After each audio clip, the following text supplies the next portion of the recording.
मी Tanaya. News अनकटमध्ये तुम्हा सर्वांचं स्वागत. दिवसभरातील महत्त्वाच्या घडामोडी पाहणार आहोत.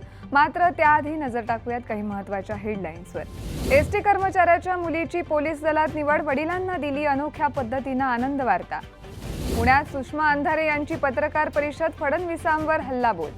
राळेगाव प्रकरणावर आदिवासी विकास मंत्री अशोक उईके यांची प्रतिक्रिया. आणि नांदगाव तहसील कार्यालयात शुकशुकाट, शासकीय कामकाज ठप्प. आता पाहूयात बातम्या विस्तारानं. कोल्हापुरातील वाकरे फाटा इथं आज एक हृदयस्पर्शी आणि अभिमानास्पद गोष्ट घडली आहे. प्रतीक्षा तोडकर हिची ठाणे ग्रामीण पोलीस दलात निवड झाल्यानंतर तिनं वडिलांना आगळ्या वेगळ्या पद्धतीनं ही आनंद वार्ता दिली आहे. ज्या एसटी बसमध्ये तिचे वडील संजय तोडकर चालक म्हणून सेवा बजावतात, तीच बस प्रतीक्षाने थांबवत कृतज्ञता व्यक्त करत, गळ्यात पुष्पहार घालून गुलालाची उधळण करत आणि नम्रतेनं पायावर डोकं ठेवून आशीर्वाद घेतलेत. त्या क्षणी वडिलांच्या डोळ्यात आनंद अश्रू दाटून आलेत. त्यांचा हा व्हिडिओ सोशल मीडियावर सध्या चांगलाच व्हायरल होतोय. नमस्कार, मी प्रतीक्षा संजय तोडकर. माझी ठाणे ग्रामीण पोलीस पदी नुकतीच निवड झाली आहे. तर मी तुम्हाला माझा प्रवास थोडक्यात सांगते. माझा प्रवास खूप खडतरही नव्हता आणि सोपाही नव्हता. मला यश मिळवणं खूप महत्त्वाचं होतं. मी हे करू शकले ते फक्त माझ्या वडिलांमुळे. त्यांनी माझ्यावर विश्वास ठेवून मला अकॅडमीत पाठवलं, म्हणून तर मी आज यशस्वी आहे. तर मी मनापासून आभार मानते श्री एकलव्य महिला करिअर अकॅडमीचे संस्थापक श्री आबासो वळीप सर यांचे. जर त्यांनी महिला हा शब्द दिलाच नसता तर कदाचित आज मी पोलीस नसते. महिला या शब्दामुळे कित्येक मुलींच्या स्वप्न पूर्ण झाले आहे. तर खरंच सर, मनापासून धन्यवाद. शिवसेना पक्षाच्या नेत्या सुषमा अंधारे यांनी पुण्यात पत्रकार परिषद घेत मुख्यमंत्री देवेंद्र फडणवीस यांच्यावर जोरदार टीका केली आहे. 2023 मध्ये महिला आरक्षण विधेयकासंदर्भात केलेल्या ट्विटचा अर्थ स्पष्ट करण्याची त्यांची मागणी आहे. तसेच काल विधेयकाची हत्या झाली असे म्हणत भ्रूण हत्या हा शब्द वापरणं गंभीर असल्याची टीकाही त्यांनी केली आहे. पाहूयात. जर महिला आरक्षण विधेयक मंजूर होणार होतं 2026 मध्ये असं देवेंद्रजी म्हणत असतील, तर मग हे ट्विट काय आहे हे आम्हाला देवेंद्रजींनी सांगावं.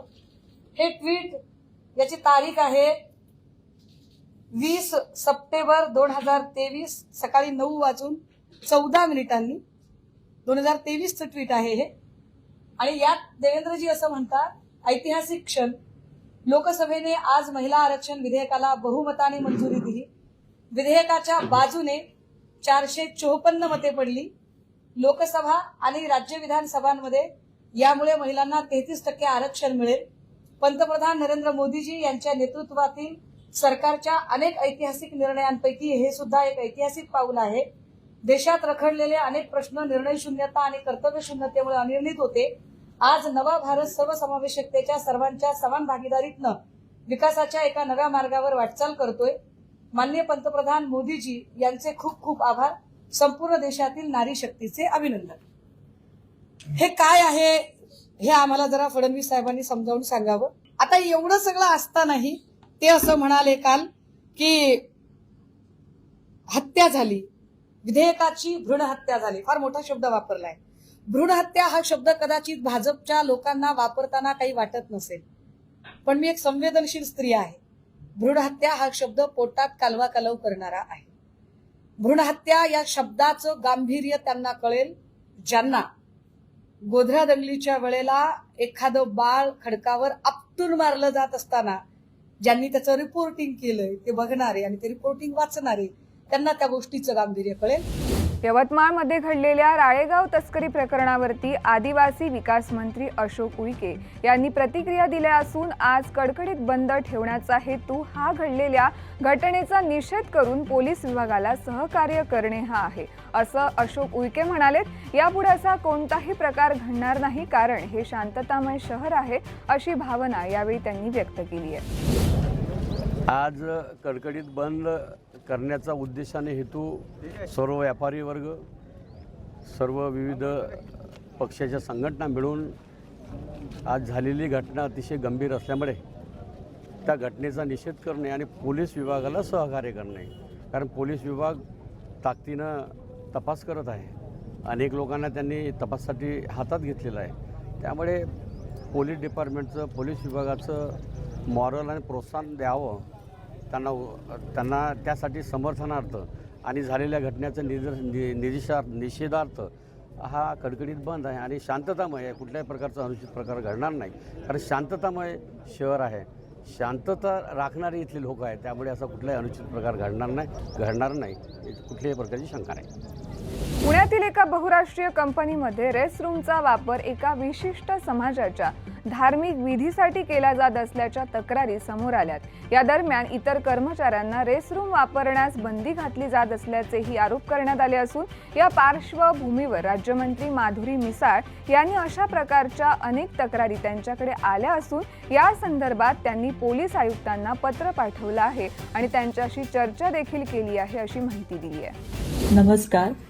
पुण्यामधील एका बहुराष्ट्रीय कंपनीमध्ये त्यांचं जे रेस्टरूम आहे ते एका विशिष्ट समाजाच्या धार्मिक विधीसाठी वापरलं जातं आणि त्यावेळेस इतर कंपनीतल्या कर्मचाऱ्यांना ते रेस्टरूम वापरण्यास बंदी घालण्यात येते. अशा प्रकारच्या खूप साऱ्या तक्रारी माझ्याकडे आल्या आणि त्याबद्दल मी माननीय पोलीस कमिशनर यांना या संबंधीचं एक पत्र पाठवलेलं आहे. त्यांच्याशी मी चर्चा केलेली आहे. अशा पद्धतीने जर एका कंपनीमध्ये अशा पद्धतीचं रेस्टरूम फक्त एकाच समाजाच्या धार्मिक विधीसाठी वापरलं जात असेल आणि कंपनीच्या इतर कर्मचाऱ्यांना तिथे जाण्यास मज्जाव होत असेल तर पोलिसांनी तिथे निष्पक्षपणे कुठलाही भेदभाव न करता याची चौकशी करावी आणि तात्काळ याच्यावर कारवाई करावी, हे या पत्राद्वारे मी पोलीस कमिशनरांना सांगितलेलं आहे. लगेचच त्यांनी तात्काळ ही कारवाई करून त्याचा अहवाल द्यावा ही विनंती. जय हिंद, जय महाराष्ट्र. एरवी नागरिकांच्या गर्दीनं गजबजणाऱ्या नाशिकच्या नांदगाव तहसील कार्यालयात शुकशुकाट असल्यानं कामकाजासाठी असलेल्या नागरिकांना रिकाम्या हाती परत परतावं लागले. महत्त्वाच्या कामांसाठी दूरवरून आलेल्या ग्रामस्थांची यामुळे मोठी गैरसोय झाली आहे. विविध दाखले, प्रशासकीय कामे आणि अर्जांसाठी नागरिक कार्यालयात आले होते, मात्र संप असल्या कारणानं त्यांचा मनस्ताप झालाय. राज्यातील विविध शासकीय कार्यालयातील सुमारे 17 लाख कर्मचारी आजपासून बेमुदत संपावर असून यात भंडारा जिल्ह्यातही महसूल कर्मचाऱ्यांसोबत आरोग्य कर्मचारीही या संपात सहभागी झाले आहेत. भंडारा जिल्हा सामान्य रुग्णालयात कार्यरत नर्सेस संपात सहभागी झाल्यानं येथील आरोग्य सेवेवरती परिणाम झालाय. बीड तालुक्यातील लिंबागणेश येथे अनुसूचित जातींच्या उपवर्गीकरणाच्या प्रस्तावाच्या विरोधात आंबेडकरवादी समाजाच्या वतीनं निदर्शने करण्यात आली आहे. लिंबागणेश येथे छत्रपती शिवाजी महाराज चौकात भीम टायगर ग्रुपचे जिल्हाध्यक्ष रवींद्र निर्मळ यांच्या नेतृत्वाखाली आंदोलन पार पडले. यावेळी सरकार विरोधात जोरदार घोषणाबाजी करण्यात आली आहे. दरम्यान 11 मे रोजी बीड जिल्हाधिकारी कार्यालयावर आयोजित करण्यात आलेल्या महामोर्चात मोठ्या संख्येनं सहभागी होण्याचं आवाहन त्यांनी नागरिकांना केलंय. सध्या राज्य सरकारने जो अनुसूचित जातीमध्ये अ ब क उपवर्गीकरण करण्याचा घाट घातलेला आहे. तसं पाहिलं तर अनुसूचित जातीमध्ये तब्बल 59 जाती असून त्यामध्ये जे सामाजिक ऐक्य आहे ते फूट पाडण्याचा प्रयत्न आहे. या उपवर्गीकरणामुळे जे न्यायमूर्ती बदर समिती नेमलेला आहे त्या समितीने जे अहवाल मागवले आहेत त्याचा सार्वजनिक अहवाल अजून अद्याप करण्यात आलेला नाहीये आणि सार्वजनिक अहवाल न करता आता 2 महिन्यामध्ये जो घाट घालण्यात आलेला आहे. सध्या आंबेडकर जयंती आहे आणि आंबेडकर जयंतीनिमित्त आंबेडकर अनुयायी जे आहेत ते वेगवेगळ्या कार्यक्रमामध्ये व्यस्त आहेत आणि कुठल्याही सामाजिक विचारवंताला आंबेडकर यांना न विचारात घेता हा अहवाल तयार करण्यात आलेला आहे. गेल्या 75 वर्षापासून जो एचसी समाज गुण्या गोविंदाने महाराष्ट्रामध्ये देशामध्ये नांदत आहे त्यांचं एकत्र राहण्यामुळं कुठेतरी पोटामध्ये पोचून आहे. जेणेकरून जी न्यायमूर्ती बकर समिती या ठिकाणी स्थापन केली आणि त्या बकर समितीचा अहवाल काय आहे काय नाही तो सर्वे केला नाही. आज त्याला घाट घालण्याबद्दल या महाराष्ट्रामध्ये ज्या 19 जाती आहे त्या जातीमध्ये ते निमण्याचे काम हे भाजप शासन करीत आहे. त्यामध्ये भारत देशामध्ये महाराष्ट्रामध्ये 510 जाती आहेत. महाराष्ट्रामध्ये त्यापैकी फक्त बौद्ध समाजाला या ठिकाणी टार्गेट केलं जात आहे. जेणेकरून ते 19 जाती आहे त्या जातीमध्ये ते निर्माण व्हावं, यांच्या अनेकचा फायदा आपण निवडणुकीत घ्यावं याबद्दल या ठिकाणी आपण लिंबागणेश या ठिकाणी आपण हा कार्य आयोजित केलेला आहे. त्याच अनुषंगानं आज बीड जिल्हा परिषद आवारामध्ये जाणूनपूर्वक महापुरुष पुतळे हे लहान आणि नेत्याचे पुतळे मोठे याबद्दल आम्ही या ठिकाणी जाहीर निषेध करतो आणि आमचं या ठिकाणी एकच मागणी करतो की या ठिकाणी सर्व बापूचे फोटो आणि पुतळे सगळं बसून त्या ठिकाणी अण्णाभाऊ साठेचा पुतळा उभारण्यात यावा एवढी त्या ठिकाणी मागणी करतो. जय हिंद, जय महाराष्ट्र. जिल्हा परिषद अध्यक्षा प्रिया शिंदे या भाजपाच्या पदाधिकारी आहेत. त्या भाजपच्या असल्यानं आम्ही त्यांचं नाव पुढे केलंय. राष्ट्रवादी आणि शिवसेनेचे जे सदस्य आमच्या सोबत आलेत त्यांना ते सांभाळू शकले नाहीत असा टोला मंत्री शिवेंद्रसिंहराजे भोसले यांनी लगावलाय. आमचे पालकमंत्री शंभूराज देसाई यांच्या नेतृत्वाखाली सध्या जिल्ह्याचं काम चांगलं सुरू असून त्यांच्यावर आमचा विश्वास आहे अशी भावना यावेळी त्यांनी व्यक्त केली आहे. जे सेनेचा त्यांचा विषय तुम्हाला ते महेश शिंदे आणि जिल्ह्यातील सेनेच्या पदाधिकाऱ्यांकडूनच त्याच्यावर माहिती मिळू शकेल. पण एकूण त्यांची आता त्यांनी तुमच्यासोबत भाजपसोबत आल्यामुळे त्यांची कुठेतरी कोंडी आता शिवसेनेकडनं केली जाते. जयकुमार गोरेंनी मात्र त्यांना म्हणाले की बाबा आम्ही त्यांना जी काय पाहिजे ती साथ देऊ. तुमचं काय? नाही, प्रियाताई ह्या पहिल्यापासून भाजपच्या पदाधिकारीच आहेत. त्या जिल्हा कार्यकारिणीवर होत्या, नंतर त्या जिल्हा परिषद त्यांनी भाजपच्या उमेदवारीवर लढवली, निवडून आल्या आणि आम्ही त्यांचं नाव भाजपच्या म्हणून आम्ही त्यांचं नाव पुढे केलं. त्यामुळे आम्ही काय सेनेचं कुठं काय हे करून फोडून केलं असं नाही होत. आम्ही आमच्या ज्या भाजपच्या होत्या त्यांचं नाव पुढे केलं. 2 सदस्य फुटलेच आपण कोरेगावचे 2 सदस्य फुटल्यानंतरच हे त्यांच्याबद्दलचा रोष पण शेवटी कसं आहे, हो एक लक्षात घ्या, ते सेनेचे किंवा राष्ट्रवादीचे जे आले आमच्या बरोबर, शेवटी आमचं म्हणणं येत नाही की बाबा त्यांना तुमच्या बरोबर किंवा तुमच्या विचारावर तुम्ही त्यांना सांभाळू शकला नाही असं त्यातले आम्ही कुठं त्यांच्या मागे लागलो किंवा त्यांना हे करून आणलं असं आहे ना. आगामी निवडणुकांमध्ये शिवसेना आणि राष्ट्रवादीला बीजेपीचा धोका वाटतो म्हणून बीजेपीला नाही असं काय नाही, असं काय ना. आज राज्यसभा सगळ्यांनी मिळून हे केली, तर विधान परिषद आहे आपल्या जिल्ह्यामध्ये. नाही असं काय नाही. आता आम्हाला तर काय राष्ट्रवादी आणि सेनेचा धोका नाही वाटत. आमचे मित्र पक्ष त्यांना आमच्याबद्दल अशी का भीती वाटते ते त्यांना विचारलं, वाटत असली तर. पण मला नाही वाटत. आमचे पालकमंत्री एकदम ताकदीचे आहेत. शंभूराजांच्या नेतृत्वाखाली जिल्ह्याचं काम चाललंय आणि आमचा पालकमंत्र्यांवर नक्की विश्वास आहे. मिठी मारली नाही, फक्त मिठी मारू शकतो असं म्हणाला होतं. नाही, मी म्हटलं आमची तयारी आहे.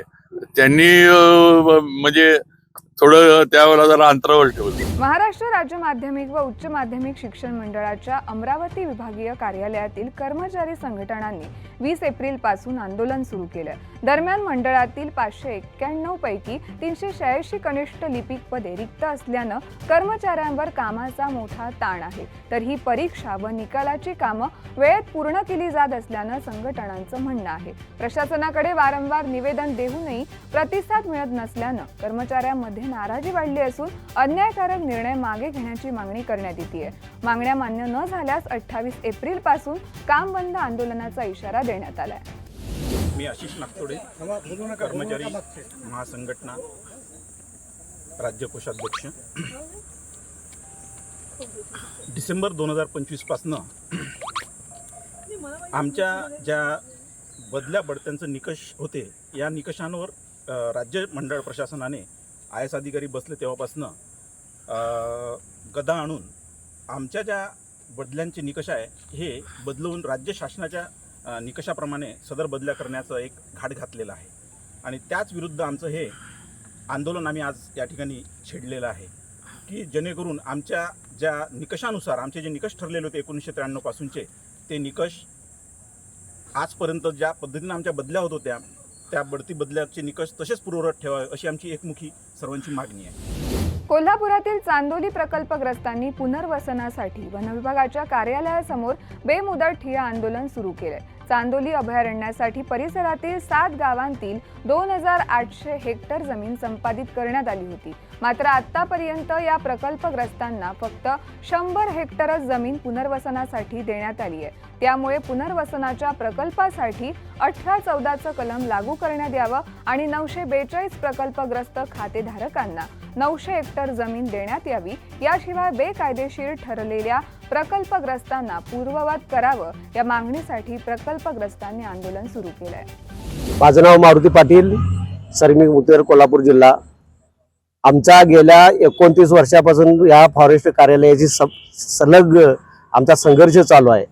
आम्हाला चांदोली अभयारण्यातून उठवून 1998ला आणलं आणि आमच्या 7 गावच्या लोकांचे खातेदार 942 आहेत आणि त्यांना लागणारी जमीन 900 हेक्टर लागते जमीन, त्यापैकी फक्त 100 हेक्टर जमीन वाटप केल्या आणि चांदोली अभयारण्यामध्ये आमच्या 7 गावाची जमीन 2800 हेक्टर त्यांनी जमीन संपादन केली आणि ते करीत असताना गेल्या 3 वर्षापासून 11-14चं कलम लागलं नसल्यामुळं आमचा प्रकल्प अपात्र ठरवला. तिथपासून कुठल्या प्रकल्पाचं काम होत नाही आणि त्या अनुषंगाने आम्ही या ठिकाणी आलेलो आहे. आमचा जोपर्यंत 11-14चं कलम लागत नाही तोपर्यंत आमचा लढा चालू राहणार आहे.